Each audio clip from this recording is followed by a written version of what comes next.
Hello, I'm Leo Guadalupe from People Analytics Solutions. Welcome to part 2 of our turnover series where we'll explore how Copilot manages requests for turnover analytics.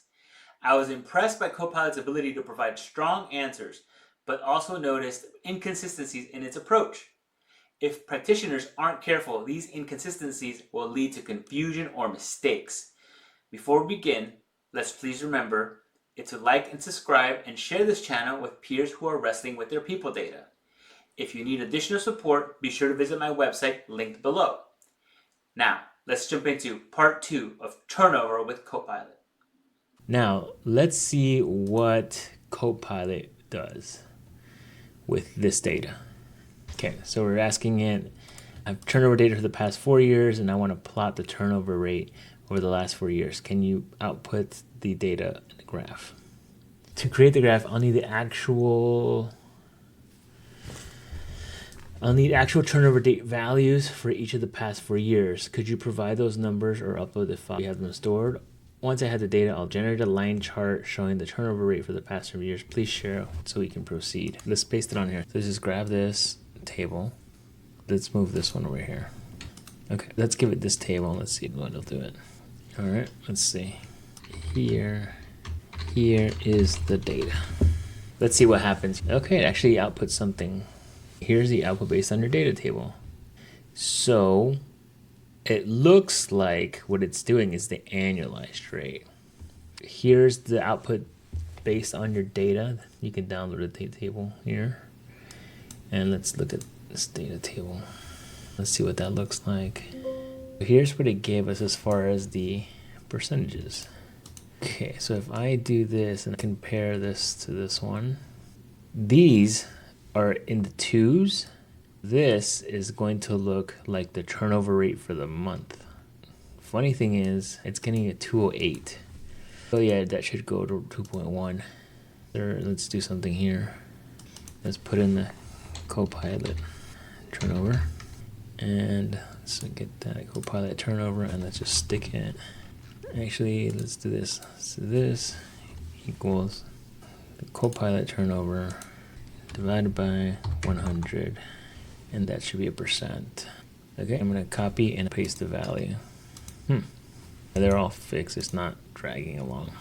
There we go.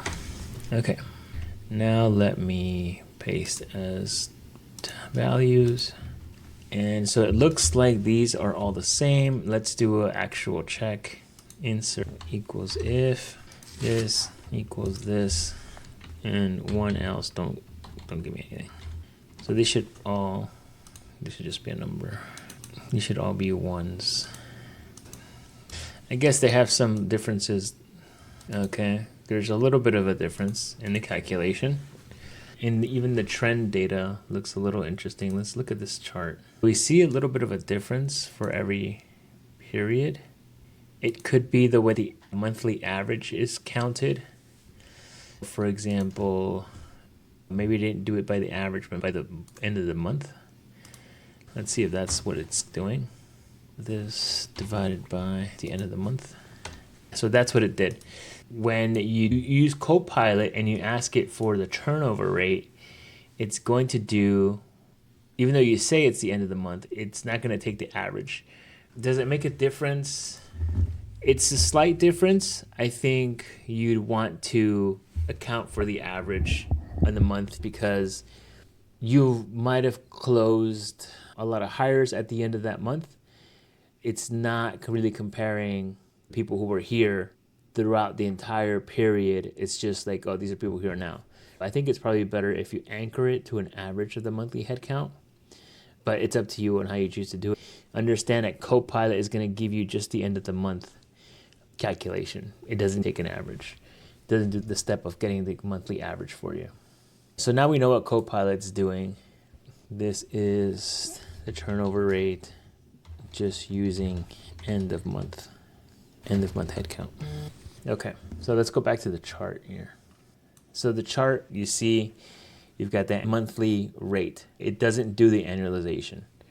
And the reason why this looks different than this is just because of the scale. So here we have the turnover rate being in the low 2s, Once you put the scale up to like 45%, you really lose that ability to see those humps in the series.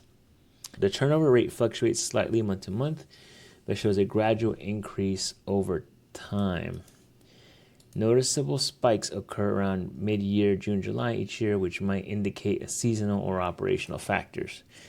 Would you like me to also aggregate by year and show you the annual turnover rate trend? Or highlight the top 5 months of the highest turnover rate? This is pretty good. It's giving you somewhat an analysis of what's going on. Let's see what happens when you do the aggregate by year. So I'm just going to copy and ask the question, and I'm going to give it back to him. Aggregate by the year and show the annual turnover rate trend. Okay, here is grabbing the annual data.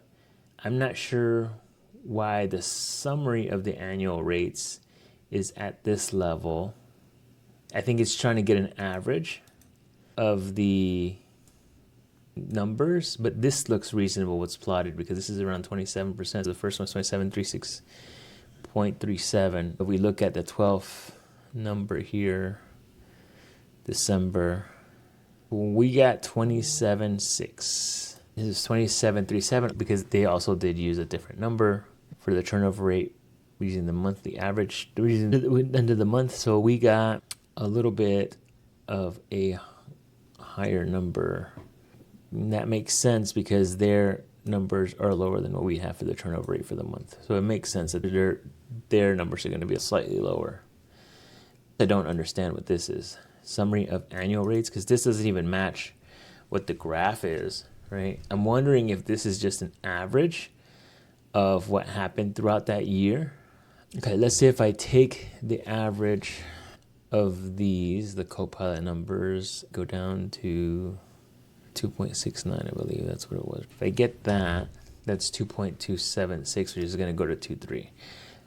I'm pretty sure that's what happened. I don't know why they're saying it's going to be the summary of annual rates. I guess it's just the average monthly. This would be the average attrition that happened in the month in 2022. Let me do something different, and let's say, can you show me the annualized turnover by month? Let's see if it understands what the annualized number is supposed to do. They did it in the graph. So if we look at the annualized turnover chart, looks like it jumps to 31 here in that first year, which looks like this. It looks like the annualized of that month. So Copilot is now saying, doing that first strategy of, we have this annualized turnover chart. We take every month and we multiply it times 12 to get that annual chart. It's getting this orange line. Highlights. Annualized turnover rates range about 24 to 38% with noticeable spikes mid-year. Trend shows increasing volatility in later years, especially in 2024-25. Would you like me to add a moving average trend to smooth out monthly fluctuations to highlight the top 5 peak months? Here we're going to say no. We don't need to do that. We'll talk about 12-month trailing and smoothing out later on, but let's see if it understands end of the year. Can you give me annualized end of year turnover rate? Let's just add the word monthly. Can you give me the annualized monthly turnover? Let's take the monthly out. Can you give me the annualized turnover that predicts the end of the year turnover rate? Let's see what it gives us there. Let's give it a little bit of freedom. I don't know if it's going to do it. No, that's not going to work. That's just going to predict.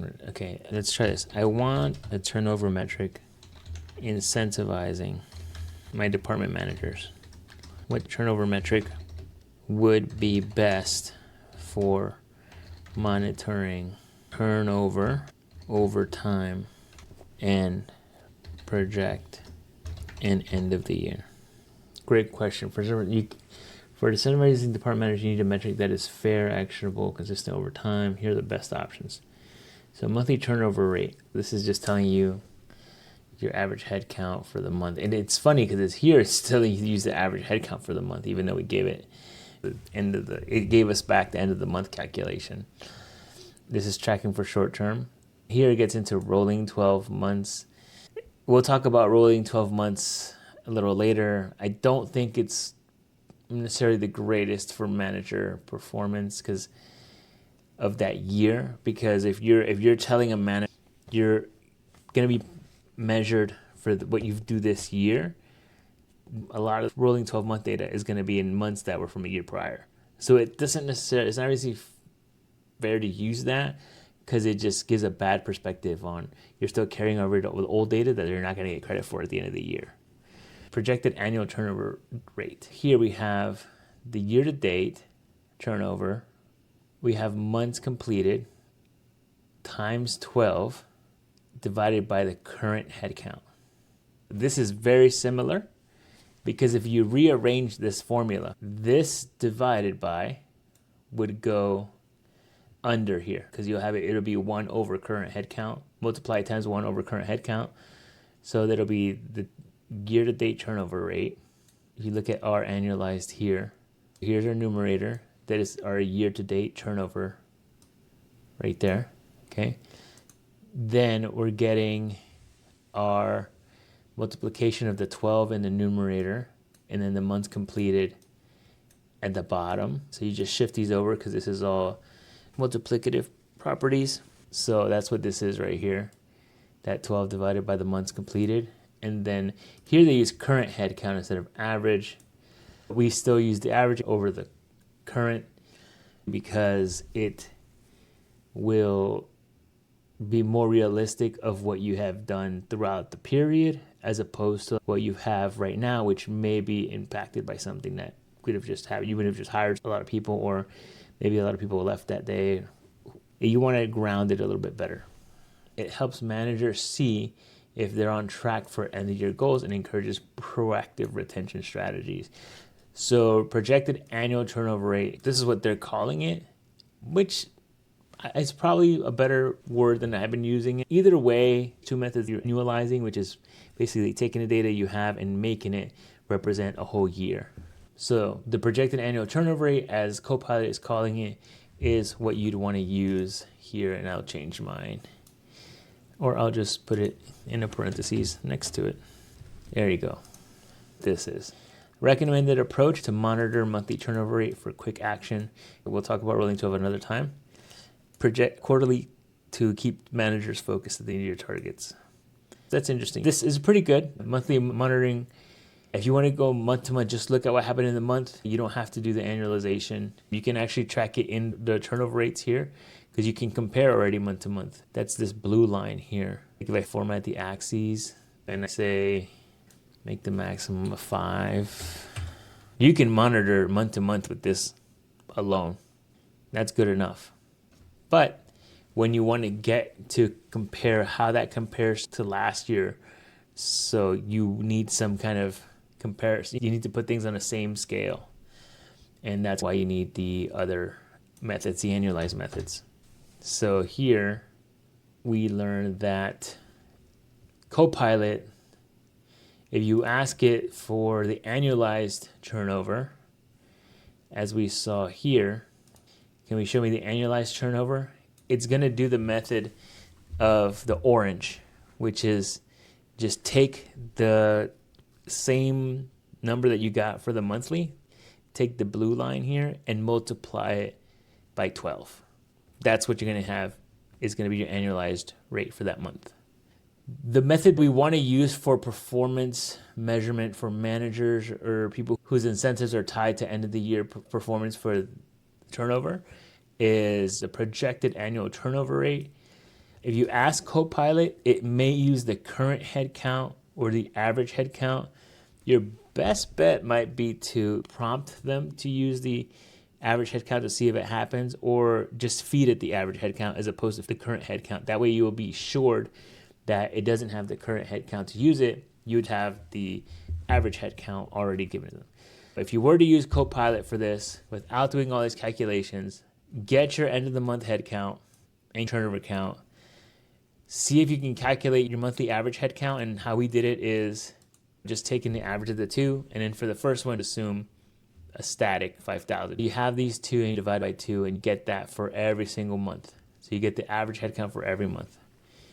And then you feed it that data and you tell it which method you want it to use. If you want it to be for a manager to monitor, you use the projected annual turnover rate. That's it.